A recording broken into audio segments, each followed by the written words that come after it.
Welcome, everybody, to the most must-see pod show on the internet. Welcome, everybody, to... What's a pod show? Yep, yeah, you fucked it up. Is that the name of our pod show? It's What's a Pod Show? Hi, everybody. This is the Street Fight Club podcast. My name is EBar, and today I have the other guy who's always on here, and that's my friend, and his name is Finest. Hi, Finest. How are you today? Hey. All right. Well, that's cool. It's me, Finest. That's him. Okay. So and today we're going to talk about. We're going to talk about today a movie film documentary that just came out earlier this week, and it's called about Andre the Giant. What do you think of it? Are you talking about the one that was on the Home Box Office Network? Home Box Office Channel Network. Actually, since I don't watch WWE like you, I haven't been inundated with commercials, I guess, all the time. Is that like they're really pounding at home? Yeah, they really were, man. But honestly, like I didn't even mind it. It just made me stoked for it because the commercials were really good, and yeah, I was ready. My body was ready. I just happened to turn on HBO and saw a commercial for it, and immediately lost my mind. I was like, I need to watch this because it looked awesome. Yeah.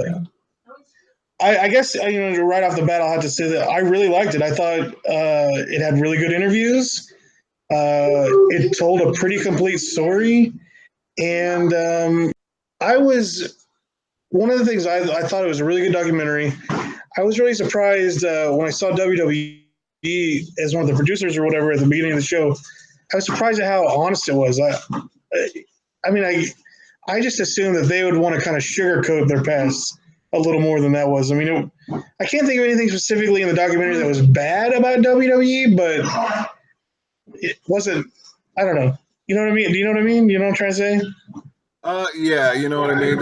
You were right. They didn't pull any punches, and I loved it. But WWE makes a lot of these documentaries for different wrestlers and stuff. But I'm not exactly sure. Did they get like a special director for this because it was HBO, or I'm not sure why compared to all the other releases that they do, they chose for this one to be on HBO. I don't know. Well, I think that they just got. I don't think that it was their project to start with. I think it's that Bill Simmons guy that used to work for ESPN and had like a column and stuff, and he had his own TV show for a while. Yes. So he's the main producer. So I think that they probably just brought WWE along as like a give us all this footage, and some kind of deal was probably made. Right. Well, yeah. I mean, with all the footage that was going to be necessary, I'm sure, because since they've started the network, they've acquired a lot of like smaller companies as far as their video libraries and stuff. So they were able to do that. But I agree with you. I really enjoyed it. I thought it was great. Nobody seemed, like you said, to be really sugarcoating anything. It was just everybody was honest. I thought it was the only thing I thought was kind of weird was that they showed Andre's daughter for like a minute or two, and that was pretty much all we got to hear from her. But I guess that she, didn't really know him, or he wasn't around much.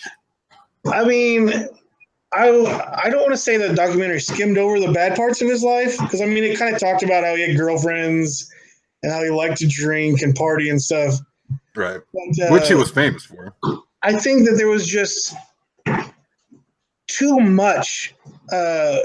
His story was too big.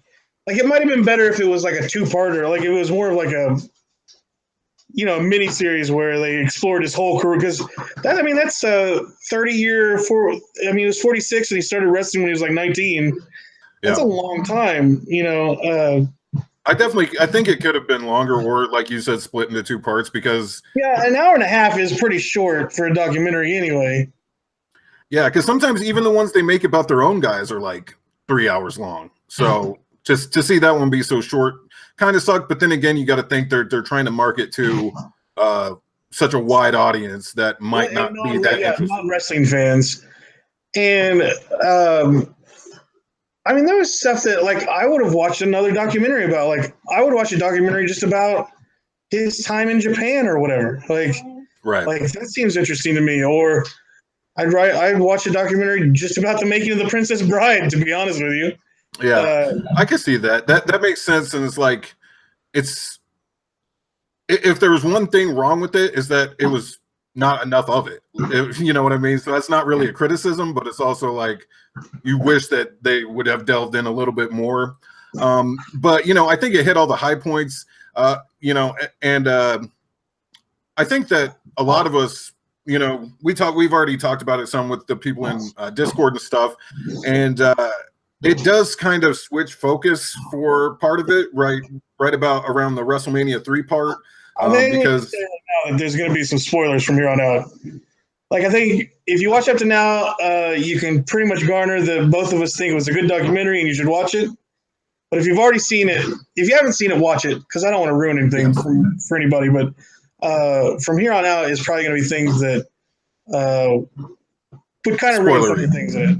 I mean, I know it's a historical thing, so you can just Wikipedia and find out all this stuff or whatever. But anyway, I don't want to ruin it.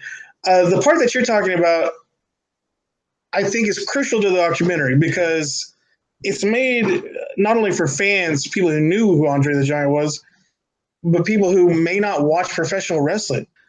Right.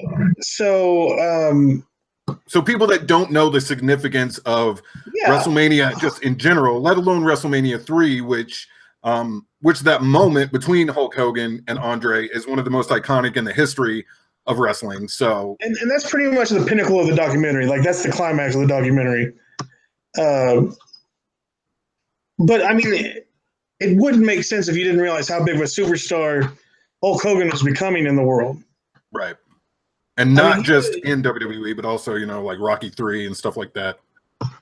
And I think that was one of the cool things about this Andre the Giant documentary is that it's not only a documentary about Andre the Giant, it's kind of a documentary about the history of pro wrestling. Right. To a certain point. Kind of how it was all separated in the 70s into territories. Yeah, and that even kind of blew my mind a little bit. Showed, Jerry Lawler talking about this stuff about how, like, there's like the St. Louis Gateway area, which would be where our area would have been or whatever, and then there was his area like in Tennessee and Kentucky or whatever, and I can't believe I can't remember who said it, but they said it's at one point there was like 32 territories. That kind of blew my mind because, you know, I knew there were a lot and they were all sectioned off, but for it to be split up that much and for everybody just to agree that be like, okay, well, this is my territory. You don't promote here, and we all agree to this. Which even that people would agree to that back then is amazing. You know what I mean? Until Vince started taking over and he was kind of like, I don't give a fuck. I'm going to promote where I want to promote. I've got the biggest stars. I've got the biggest payroll. So this is what I'm going to do. But yeah, that did kind of blow my mind. Well, part of it is people just didn't travel back then. You know, I mean, like, they weren't going to go 2 hours to go see a show. Like, you know, like people travel across the country to see WrestleMania. People weren't doing that back then. Right. Yeah, that's true. And also, like, it made it easier on the wrestlers because they could be in at least one area for, you know, I don't know how long they usually stayed, maybe a few months before they moved on and then kind of shook it up. And the other people would come to that territory. So people weren't seeing the same matches all the time, even though they weren't traveling to go see. You know, they weren't traveling very far to go see wrestling. Yeah. Right. So I thought that was good. And then, like I said last night in the chat, like, I would watch a documentary about Hulk Hogan's life. Like he pretty much made professional wrestling what it is today. Right. I mean, he's the father of that. Anyway, but, I mean, if you would watch that, I'm just saying WWE has already put out several Hulk Hogan documentary DVD type thing. I think they're all on the network. I don't know if they're on the network, honestly. I'm not sure how they do with the stuff that they want to release on DVD. Sometimes they'll only show like an hour-long preview or maybe 30-minute preview of like a 3-hour documentary or something like that. But I used to have one called Hulk Still Rules, which I think that was the same name of a book that he released. And then there was another, I don't know, but there was a couple of Hulk Hogan DVDs that I actually had. I just assume that most of the documentaries that they put out were all kayfabe heavy and. Not really, man, because it talks about how he's born Terry Bollea and blah blah blah stuff like that. It doesn't try to keep the kayfabe because that would just be weird to watch like a 3-hour documentary where Undertaker pretended to be a dead man the whole time. I don't think they've really released that many. Like most of the time when they release Undertaker collections, it's just like matches and stuff like that. It would be awesome to see like a detailed documentary of the Undertaker. I think that would be great. Yeah, he's had quite a career. Going back to the Hogan Andre match, I really thought that I thought that was really good, and I saw some people say that they were worried about the authenticity of some of that stuff, about Hogan being worried about how the match was going to end, but and not knowing until he was in the ring that Andre was going to put him over or whatever. But I think that I 100% believe that was true. And I also think that it played into some of the other stuff that the documentary told you before about how no one could make Andre the Giant do anything in the ring if he didn't want to do it. Right. Absolutely. And also, like, I don't know why they would create a documentary, make that the focal point, of course, Andre versus Hogan at WrestleMania 3, and then lie about that part. Like that would almost negate even making it in the first place. So. Well, and they also play up that Andre liked to play jokes on people, and he probably just liked watching Hogan sweat over it. Oh, I'm sure. Up until the point of the day or whatever. Yeah. I mean, that probably played into it as well. You know what I mean? But what else are you going to do for entertainment when you're that big? Like they were saying, and it was sad, man. It's like you know, anybody else could go to a bar and relax, and maybe some fans come up or whatever. But if you're Andre, that ain't happening, dude. Everybody knows who you are. You're fucking huge. You can't be missed. Especially like walking through an airport or anything. It just seemed like some parts that was really interesting about the documentary is that it spoke to that part of his life, that there was a downside to his fame, and like a lot of the documentary was funny and it was real entertaining and interesting, like a lot of facts, but it also delved quite a bit into his psyche and about the toll of being Andre the Giant, what that took on him, like not even being able to go to the bathroom on an airplane or whatever, and right, barely being able to fit into a car. Or like, yeah, remember what they said about the airplane where they had to like put up a curtain and he just took a shit in a bucket? Like, that seems horrible, man. That's insane. Especially for someone that is just constantly traveling. So, I mean, at what point do you think you get used to shitting in a bucket on an airplane? Never. It's flights, you're gonna take a poop. Yeah. And what I thought was interesting, and what I don't think that I realized, was that they kind of said that he knew that he was sick or whatever, and I realized that part. But the fact that he knowingly said no to getting it corrected or like to surgery or anything? It seemed like I mean I don't know what you would do to solve that, but apparently or obviously the Big Show or whatever, he's done things to keep from dying or whatever. I mean, he's older than 46, right? Like, how old is he? He's probably right around there, but honestly, like, I remember he had the same thing as Andre, but he had surgery to correct it.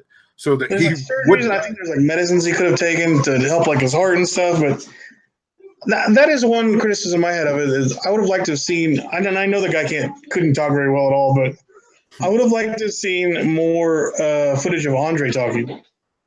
Like, right. They showed a couple interviews, from like 60 Minutes or something. And that was where he was saying, this was a gift from God. That's why he didn't want it taken away or whatever. Right.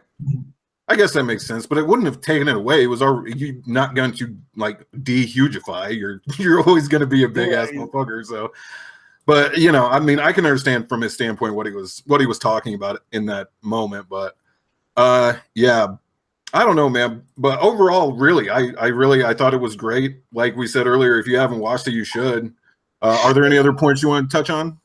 I just think it was a great documentary, and I think that even people who aren't fans could enjoy it. So check it out. It's got the finest seal of approval. What would you grade movies in your paper? So what would you what letter grade would you give this? It's a strong like B plus. Oh, so Andre's just a B plus player to you. Okay, got it. All right. Well, yeah, we highly recommend watching it. So go ahead and do that if you get the chance. Other than that, check out Finest's comic book on Facebook, Charles13 comic, facebook.com/Charles13 comic. Yep. And that's all we got for you for this episode. We'll see you next time. Bye-bye. Love you. I don't love any of you, but bye. Well, you made it weird. You made it weird. Took Andre the Giant a barrel of beer to get drunk, sometimes two. Hello, pretty lady. Anybody want a peanut?